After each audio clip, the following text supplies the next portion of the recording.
up, you guys, and welcome back. I just wanted to come on here and drop a short little video for you guys because this is something that kind of like fell in my spirit that I feel like that you guys can benefit too from it. I was going to post this video. I was going to do like a little Facebook rant, but I feel like that my Facebook audience wouldn't understand it. So I'm like really now conscious of I put a lot of rants about business on Facebook, and I don't think that my Facebook audience and friends like they don't even care. Okay? So I'm realizing, yo, you need to put that on YouTube instead of Facebook, okay? Put it on YouTube where people there who are in business or who are in private practice will benefit more from it. So that's why I'm coming to you guys. So y'all may see a little bit more of these quick tip videos often, because it's just like, oh, instead of going on Facebook to do a rant, let me pull out my camera, record it, and put it on YouTube, because I feel like that audience, that's the audience that is really for. So I want to talk about intellectual property. And I know y'all are like, Danielle, what is intellectual property? You know, what is that? It's sometimes they short, they be like IP. Intellectual property is basically stuff that you create. Okay? So like I created this. I created a budget planner. I created a prayer journal. And I also created a daily planner, right? So I created those three. So those three things, right? I created them last year. Yeah, about December. Yeah, about December. And so like I put them out there on the market, and they didn't do as I anticipated, right? I thought that they was going to sell out. Like, yo, these are good. They're gonna sell out, but they didn't. It was a learning lesson. I'm not gonna say that it was a big flop or whatever, but it was a costly learning lesson that I did not recoup the amount of money that I put out there into these three objects or whatever. If you go back and check, I made a video about how I lost the $1,500 or whatever. The total for all of this was $1,500 to create, and I talk about it in another video about how I didn't even break even with the sales, right? And there's a lot of different factors about why I didn't break even, and I didn't really know or whatever. And so I was thinking about that yesterday. Yeah, yesterday I was thinking about that. And so in prayer time, okay, in prayer time, like in prayer time I had prayed about something, and so I was getting up and I was going throughout my day today. And so I got an epiphany, like God was just still like dealing with me and talking to me or whatever. And I was the new planners that I have that I'm working on right now. I have been trying to figure out if I'm going to go overseas and get them printed out, or if I'm going to stay local. The reason why these didn't do so well is because they were printed local and they was super expensive. So that meant that the cost to the consumer were going to be expensive too. So I'm just like, bruh, like that's what's gonna happen with the new printer. I mean, with the new planners, I'm gonna have to get them printed stateside, and like I'm just going back and forth or whatever. And like I'm kicking myself in the butt because these new 2021 planners should have been done in May, because that was my original goal, and like I'm just now working on them now. So my original goal was to complete them in May, start working on them in May. June they be done, and then July they be shipped off. Like I already contacted a printer overseas, and like they got like about 5 months to get here.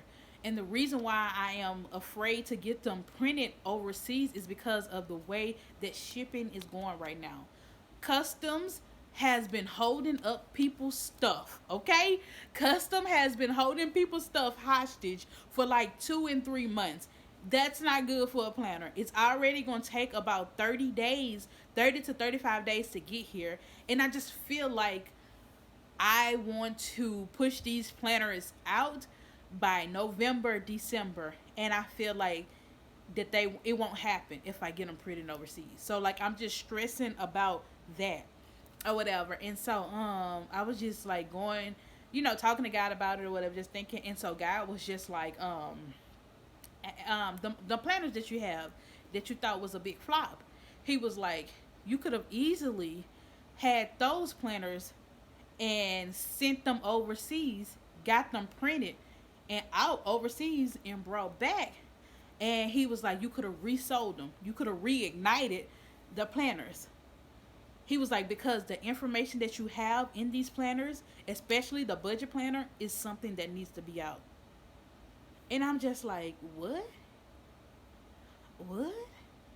Like, God, them planners are done. Like, them planners are done. They are, I done moved on from that. Like, they done. God was like, they not done. You can bring them back out. You own that. You have it copywritten. You can bring them back out because they're undated planners. And I'm just like, you know, maybe you're right. Maybe, what? He was like, they are undated.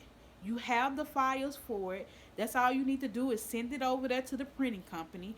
Talk to the printing company because you already talked to them.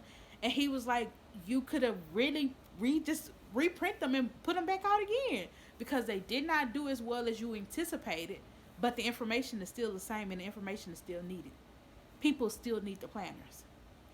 They could start them at the top. Like, yo, when I tell you, I did not think about that.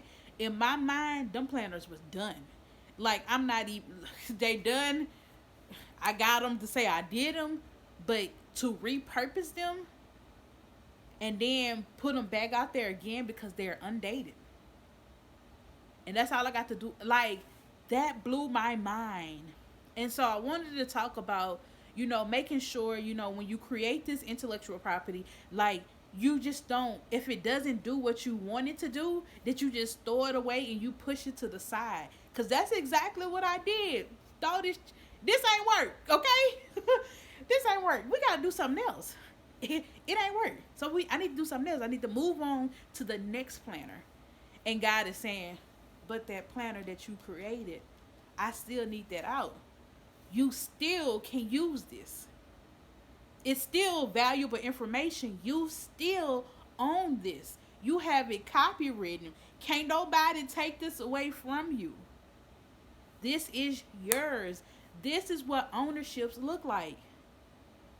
So when you think that you are not capable of putting out stuff, or, you know, you're not capable of creating stuff, like, that is a lie. You need to create stuff because the simple fact is you're going to own it. Tyler Perry is a billionaire, okay? And he owns everything. We need to be that way. We need to start creating stuff, getting this stuff copywritten, owning it, because in my mind, truthfully, those planners were done. And I was like, maybe my children or maybe my nephews could revamp them when they get older and repurpose them and reuse them. Like, in my mind, I was done with it. But because I own it and because I took the time to create something, somebody else in my legacy could easily go back and say, okay, Danielle created this. Let me see what she had because a lot of this information is good. And let me revamp it a little bit and let me push it back out there to the world. In my mind, that's what them planners were. Them planners was done. Like, I'm not looking back. I'm not going backwards to these planners. They're done. And God was like, them planners are not done. I am not done with them. And for me to be called back to, it just blew my mind this morning about these planners. And like I said, they were done. For me, the planners were done. But because I own it, I can redistribute it. I can re-put it out there. I can do a bigger marketing campaign. Like, I can redo this. Not that many people bought it. You know, so like, I can do something else. Like, the planners, I'm so excited. Like, the planners still have life. And so I want you guys to make sure when y'all are creating your intellectual property, I want you to make sure you get this stuff trademarked. I want you to make sure you get this stuff copywritten. if it's a name or a slogan or something like that, you can actually get a trademark. But when you start putting out planners, books, and stuff like that, you have to get that copywritten. Trademark, get you an attorney, prepare to pay. I know I paid my attorney $929 to get my stuff, to get this name trademark. And then she went up, you know. So, but I plan on going back to her again. But I know that when I tried to look into doing it, it was just too much. And I know I could I have found somebody else cheaper? I don't know. But I found her, and I followed her for a while before I made such a big investment. Found her and got it with her because I feel like currently building generational wealth, that is something. I was too afraid to push out t-shirts and stuff like that because I felt like somebody was going to steal my slogan. And because I really believe in this currently building generational wealth, I really wanted to put it, I really wanted to make sure I owned it. I may be broke right now, but I own stuff that can still make money. And I want you to do the same too. So thank y'all so much. Sorry it's over 11 minutes, but I just wanted to drop this little gem to y'all. Make sure you own your intellectual property, and don't be afraid to repurpose stuff, even though it didn't do what you. Not all things are dead when you think that they're dead. God can also breathe life back into that thing. All right, bye y'all.